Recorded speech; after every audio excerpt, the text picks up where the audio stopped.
I'm Christine Tan, the host of CNBC's Managing Asia, and welcome to the Singapore Exchange. I am here at CNBC Studios right in the heart of Singapore, and I'm so glad you can all join us here today.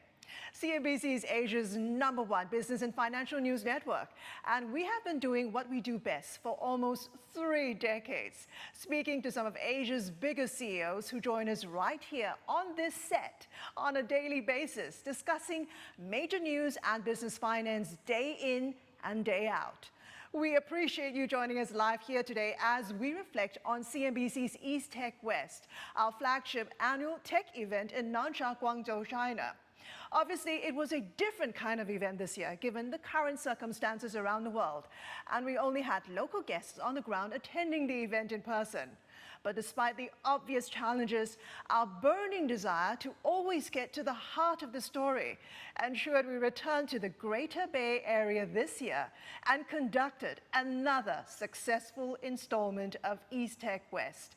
If you've missed it, here's a taste of what East Tech West 2020 was like.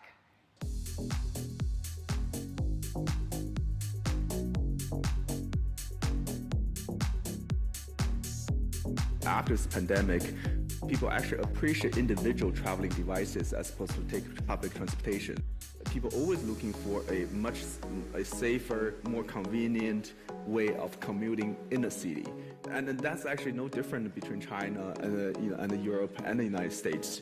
Very first impact was the acceleration of retailing going offline to online. We're still seeing overall trend of digitization, e-commerce taking over offline, but in an accelerated, somehow chaotic way. Suppose we're back to normal, and in the new normal, we will reach the global supply chain. And the evolutionary path from current status to the new equilibrium essentially depends upon how fast you adopt the digital technology and also the AI technology. The recovery has put the Chinese monetary policy at a much normal stage when compared to other countries, which means that the country is able now to look at the renminbi internationalization.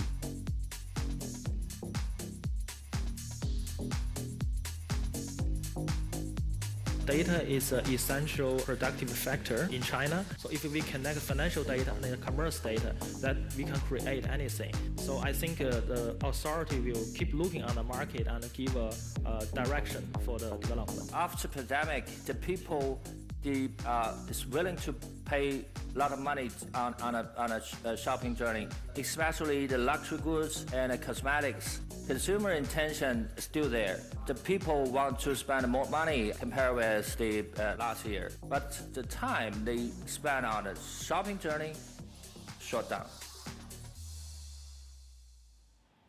Wow, that was really something. You know what? I can't wait to get there back myself next year. That video really whets the appetite for East Tech West 2021. I'm joined now by one of our main faces at East Tech West 2020, my good colleague Arjun Kapil. For those of you not familiar with Arjun, he moved from London to Guangzhou when CNBC opened its bureau in the heart of the Greater Bay Area 2 years ago. Arjun, you were on the ground at the event this year. What were some of your overall highlights from this year's event?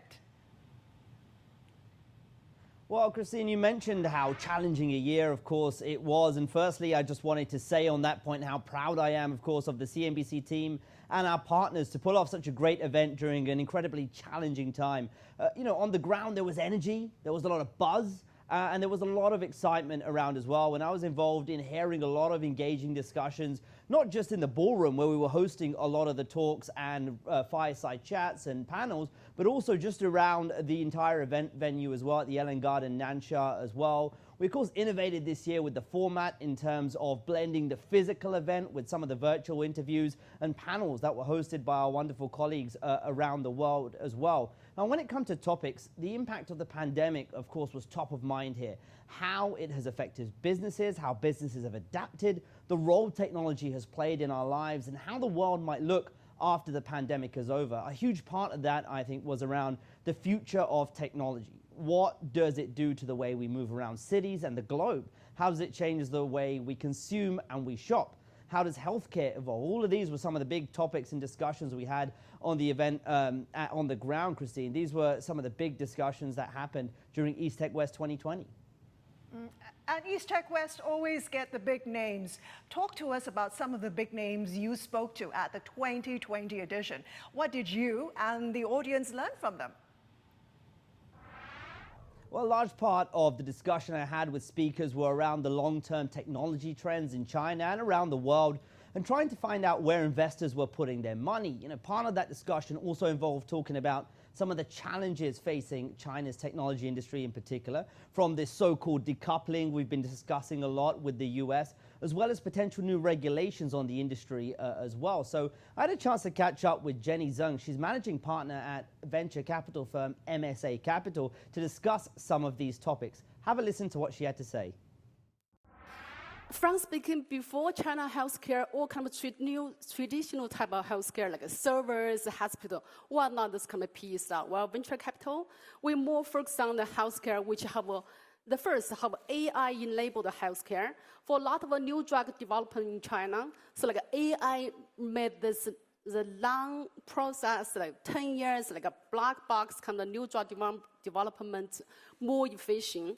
That's the first. The second, we believe China right now have their own original innovation in new drug development. For example, we just invested I think kind of first ever, first in class new drug development in China. Long before that, China have a lot of pharma company, but they're all better me licensing from the Western world. But right now, China have their own new drug. I think very soon we'll go into abroad.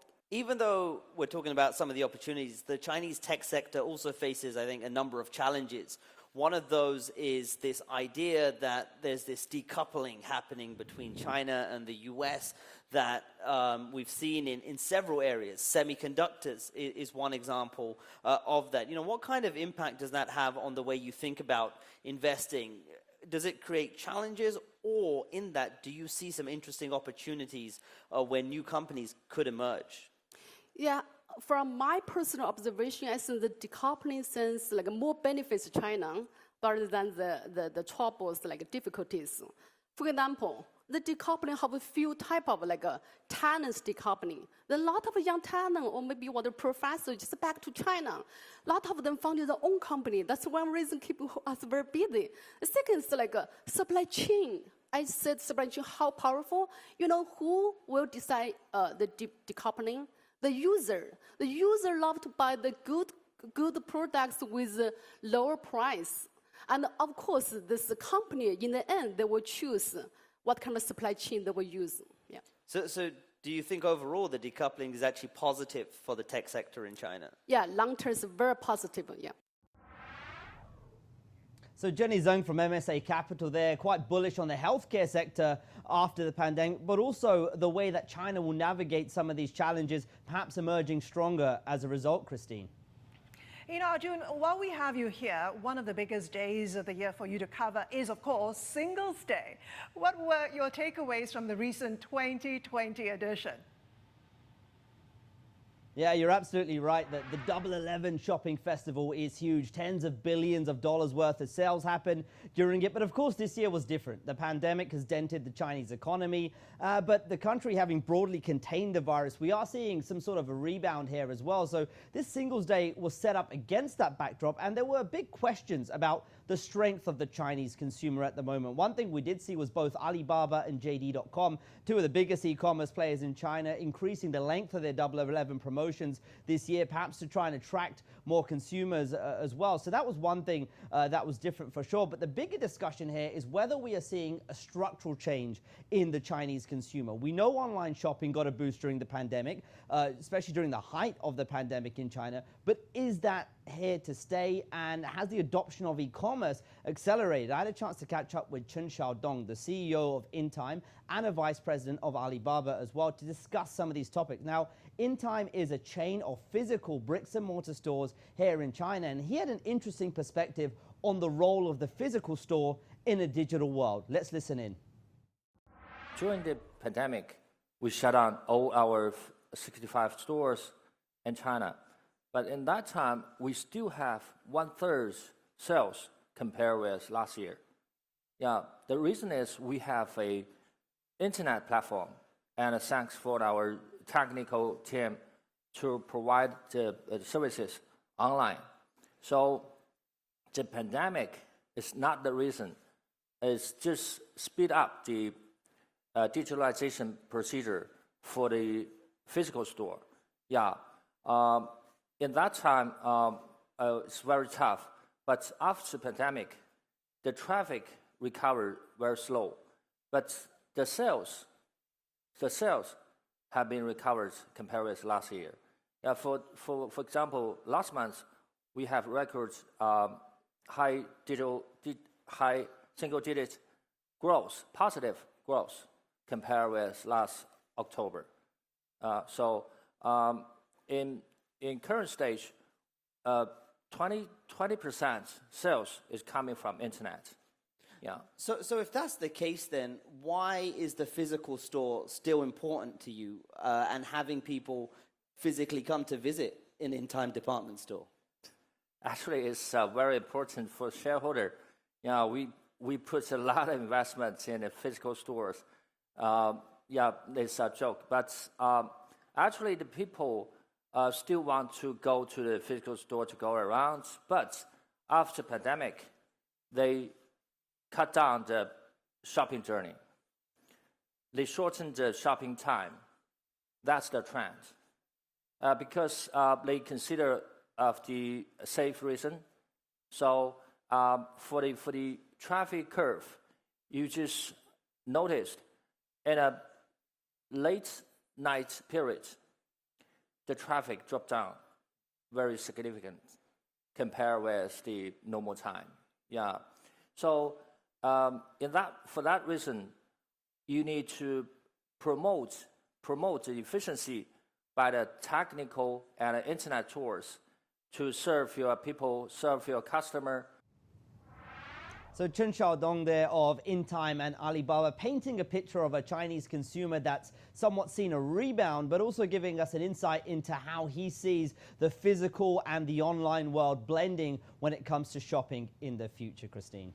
Hey, Arjun, thank you so much for joining us. That was fascinating. I look forward to seeing you at East Tech West 2021. Please save a seat for me. See you then. And now from Guangzhou to London, where our president and managing director, John Casey, is ready to join the conversation. John, welcome. It's so good to see you. So here we have another successful East Tech West behind us. Looking back at the 2020 edition, East Tech West is a very unique event. What is it about CNBC that makes us the perfect host for it? I'm interested to get your thoughts on this. Good afternoon, Christine. Great to see you, and thank you everyone in the audience for joining us. We get to pull off East Tech West, and we're able to attract the caliber of guests that we pull into East Tech West because we're the best at what we do. We're the leading business and financial news network, and we've built an unparalleled expertise at figuring out and communicating the latest developments in finance and business across all of our platforms, and we've been doing that for the last 3 decades. The media landscape has become increasingly polarized over the last few years, and our viewers and our readers trust us to be accurate, authoritative, and impartial. And their belief in what we do has been reflected in a surge in our audience, and that large audience, combined with our track record in quality journalism, is what allows us to bring the leading names in business, in finance, and politics to any event that we host. The other thing, of course, about CNBC's events like East Tech West is a lot of the people that we want to attract to events like that are also avid readers and viewers of our content. So that's how we do it. And speaking of leading names, the list of names East Tech West draws each year is the envy of many events. What is it about the convening power of CNBC that ensures the biggest names in business joins us at events like East Tech West or any other CNBC event for that matter? We have built an expertise at aggregating the most influential and affluent names across business and across finance, and that is effectively what we do day in, day out. So, like I said, that's the secret sauce that we bring to the table, and that's how we get the number one players in their various segments. So that's the way that we do it. And we were hearing from Arjun earlier also about those conversations at East Tech West, John, but how important is the China market to CNBC? Critical. So at CNBC, we have a core area of subject matters that we focus on. Those are macro markets, business, technology, geopolitics, and China. So China is actually one of the 5 core topics that we devote a lot of our coverage to. And that's reflected in our guest booking, in the events that we attend, in the stories that we cover. And China is an unparalleled story in the context of what the consumers of CNBC's content are looking for. It's the world's second largest economy, it's a technology hub, it's a very vibrant financial market, particularly over the last few years, and it's a rich source of information for our viewers. We've been in Beijing for a number of years. Before that, we were in Shanghai. 2 years ago, as you've already discussed, we opened our bureau in Guangzhou. I think we're one of the first international media companies to do that. This year marks the 3rd year of East Tech West, which is our flagship technology conference. We intend to go back year after year. And we think that being on the ground in China really sets us apart from the competition. So it's hard to understate how significant China is as a market for CNBC. John, I'm not counting, but we all know that you've been with CNBC for nearly over 2.5 decades. Why do you think CNBC continues to hold the mantle of Asia's #1 business and financial news network year in and year out? We're actually #1 in Asia, as you say, Asia Pacific, but also across EMEA and in the US. And the reason that we're #1, there's 2 reasons: our people and our brand. But the brand is built and looked after by the people. So I would say the #1 reason that we're #1 is the caliber and quality of what our journalists bring day in, day out. Our journalists are unequivocal over their focus, which is to deliver the best business news to our audience. They've spent a very long time developing the skills to do that, and they are obsessed with price discovery and what's happening with finance, what's happening with mergers and acquisitions, what's happening with the cost of cash, and then telling the stories of what's happening with finance, what's happening with money, what's happening with markets to our audience in the most engaging and compelling way. We've got an incredible team across the world, highly focused on integrity and delivering the best business news to our audience. So I think the reason that we're #1 is that we have the best business journalists in the business. John, I can tell you're very proud.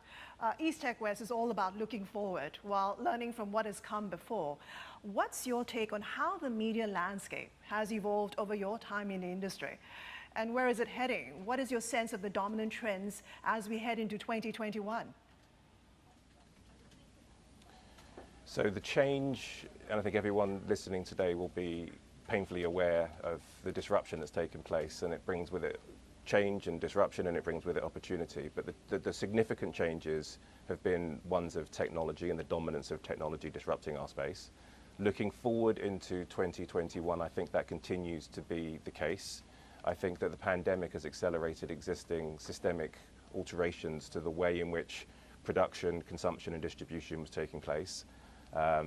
If you look at the giants in the space, Google and Facebook currently account for over 50% of the advertising dollars broadly in the space that we operate in, which means that under 50% is left for the other players to carve up amongst themselves. And I think that the development of streaming and the way in which the big media giants are coalescing around figuring out their strategy for streaming is going to be another dominant challenge for the media industry in 2021 and beyond. I think that the amount of disinformation and the echo chambers that exist within the information space is also a really dominant theme that we're going to have to contend with as an industry. Sounds challenging and exciting at the same time. And John, talking about 2021, 2020 has been a bumper year for news. Share with the viewers tuning in right now, what do you think the news agenda looks like for 2021? I'll answer it through the lens of what CNBC will be focused on. Our core will remain our core. So when we look at the data of what our users and what our viewers want from us, it's macro markets, technology, business, geopolitics, and China. 70 to 80% of all of our engagements with our audience are on those 5 topics. Moving through 2020 into 2021, I think that will remain the case. That said, I think they'll all be viewed through the lens of COVID-19. And I think that means 2021 is going to be about the economics of recovery and the economics of relief.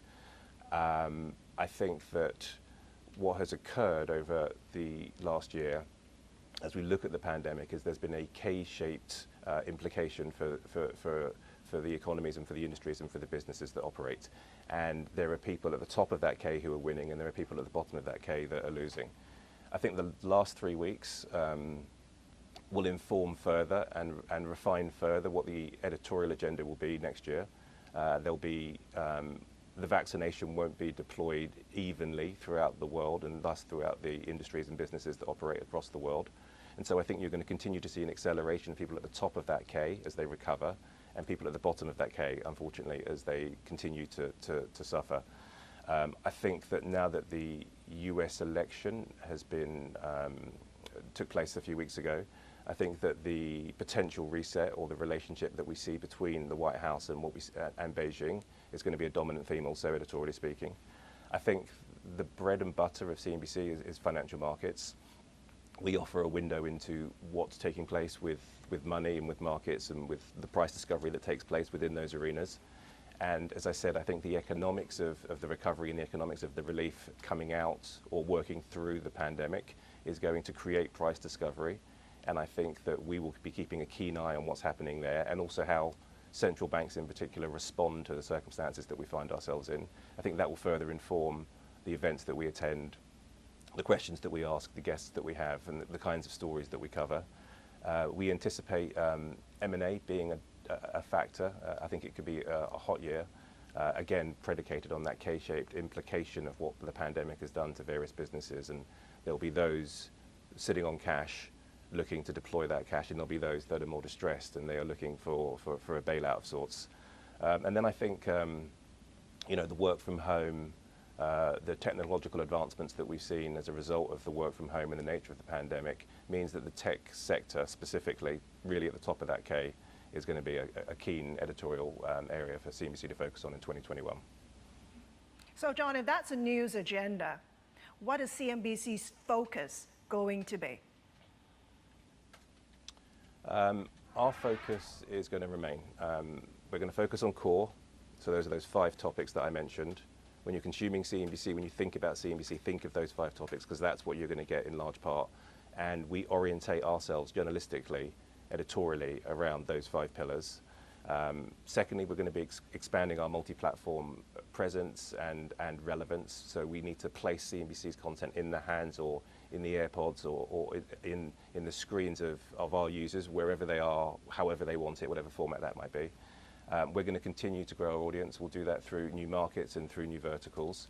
And we're going to deliver on our financial targets, which is always something that's very important to us at CNBC. So that's our plan. John, thank you so much for your insights. Always fascinating to hear you speak. And I'm sure, like me, you are looking forward to another great year for 2021 as well for CNBC. It's been so great talking to you and see you in person virtually. Thank you. And thanks to all of you for joining us here today for what I'm sure has been an enlightening half hour. We all look forward to the year ahead after what has been a challenging 2020. Here at CNBC, we are proud we could finish the year on a high with a successful East Tech West. And I hope you all have some helpful new information to take from today into 2021. I'm Christine Tan, wishing you farewell from the Singapore Exchange, and I hope to see you all again soon. Bye for now.